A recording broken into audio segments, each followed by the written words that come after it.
guys, what's up? I just got done watching episode 4 of Hannibal season 3 titled Aperitivo, if I'm pronouncing that right. This has been the best episode of season 3 so far in my opinion. The pace has definitely picked up quite a bit and we've got to see a lot more characters this time. So one of the very first things we actually see in this episode is a slow motion shot of Frederick Chilton actually getting shot in the face from last season.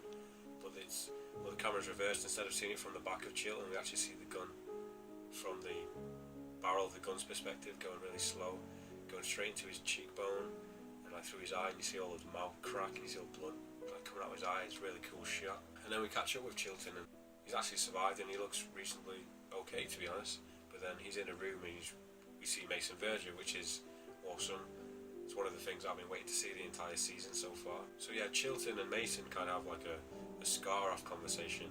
They both start showing each other the scars, and Chilton like rubs makeup off his face and you can see the bullet hole still.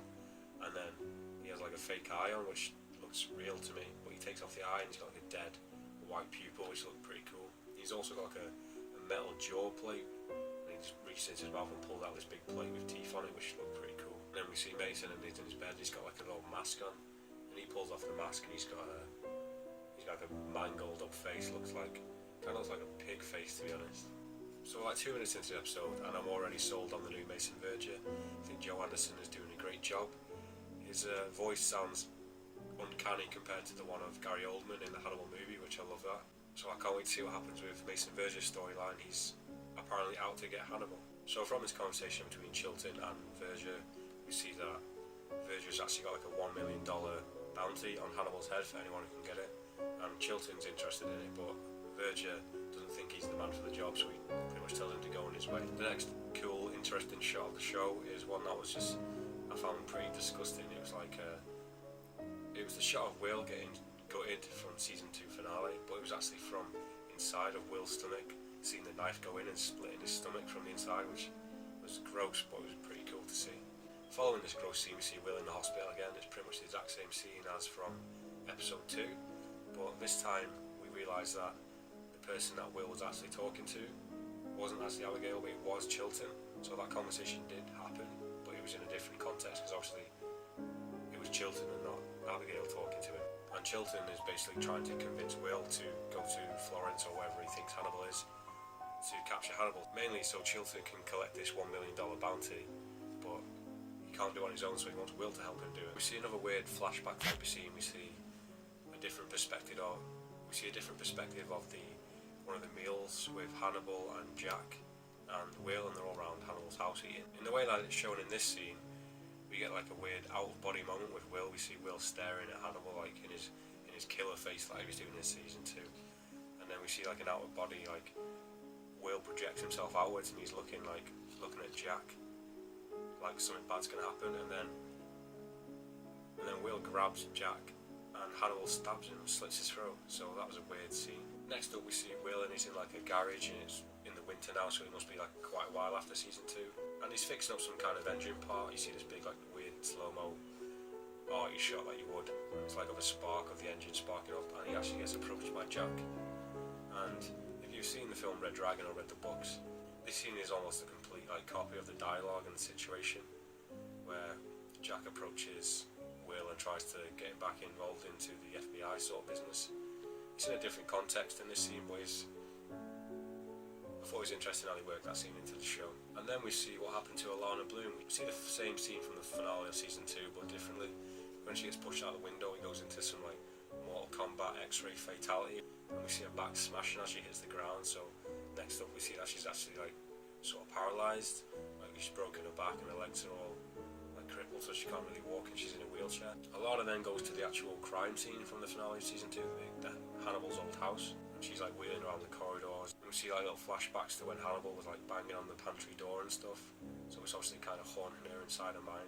And as she's gone through the house, Will Graham's actually there sitting on the ground. I thought this was quite a cool transition actually, because Will is actually sitting on the ground in the exact same spot as where he was lying on the floor bleeding out after Hannibal. And then after Alana leaves, Will left there sitting on the ground, and we see another little glimpse of Abigail sitting right next to him, and she's actually like sat next to him with like a slit throat and all the blood still, which was pretty cool.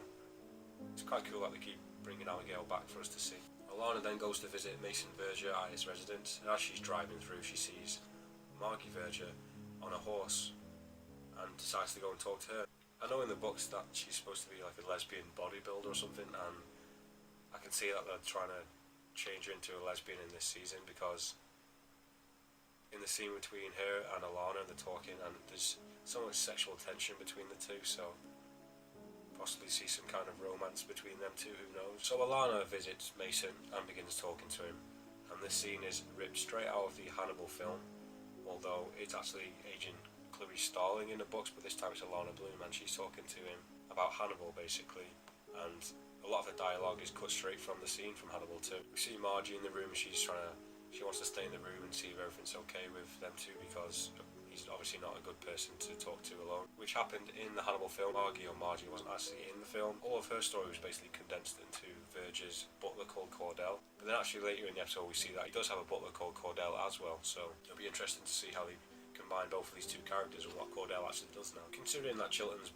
already visited pretty much every single person in the episode so far with his bunch of flowers, this time he goes to visit Jack, and Chilton tries to persuade Jack into trying to capture Hannibal as well, but Jack says that he's not after revenge anymore, he's left it all behind him. So then Chilton then goes one step further and tries to convince him to capturing Hannibal because Will's going after him, and he wants Jack to try and protect Will, so he's kind of playing all three of them. He just wants this $1 million. We get to see Jack with his wife again, and it's quite a depressing scene. It almost seems like he's contemplating to put her out of her misery. At one point he's going through her medicine dosage and when she last had it, and I was thinking the entire time, is he gonna give her like a mercy kill? Is he gonna kill his own wife? And he certainly looks like he's contemplating it, but I think he changes his mind and she does actually die anyway, but I'm not sure how much time passes between him contemplating killing her and her actually dying, so I do think she died naturally, to be honest. One of the more emotional scenes in this episode was when, after his wife died, we get this like transitional shot of Jack's wedding day to his wife, and she's actually walking down the aisle to meet him, and Jack's looking happy for once, and then it transitions to him actually kissing her head in the coffin in the funeral, and that was a pretty sad scene, I'm not gonna lie. But I knew something like this had to happen, because there's no way Jack was just gonna go to Florence and leave his sick wife behind, so I knew something was gonna happen with his wife. So we see Mason Verger, and he's getting a massage from Cordell, who was actually played by the guy who plays George Remus in Boardwalk Empire, and the gardener from True Detective Season 1, this guy's a pretty impressive actor, to be honest, so I'm guessing we're going to see some cool scenes with him. After this, there's a scene where we see Mason Verger, must be straight after the incident in Season 2, where he cuts off his own face, and we see him getting surgery, and this was a weird scene. It was really graphic, but it was mixed with this really upbeat song. And we got to see you got to see his bare face, like you see his gums in his teeth when there's just no skin around it. They take a skin graft and place it on his face. So that was a pretty cool thing to see how the process happened with him getting his face back and stuff. He's probably drugged up during the surgery, but he doesn't seem to be that fazed with the fact that he's cut off his own face. So that's classic, insane Mason Verger, and I think he's going to have a lot more interesting scenes coming up in the next few episodes. After the scene with Chilton and Jack decides to go to Will's house and prevent him from going to Florence and going after Hannibal, but by the time he's got there, he's actually already left. And Alana Bloom's there, and she kind of convinces him that he has to do the right thing, so he's guilt-tripped into going after Will. And then we see Will sailing away to Italy on his big boat, which I'm assuming the engine he was fixing up was for the boat, which is quite a cool homage to Red Dragon, because in Red Dragon he actually owns like a boat repair company, and that's what the scene from Red Dragon with him and Jack was earlier, but in the Red Dragon film.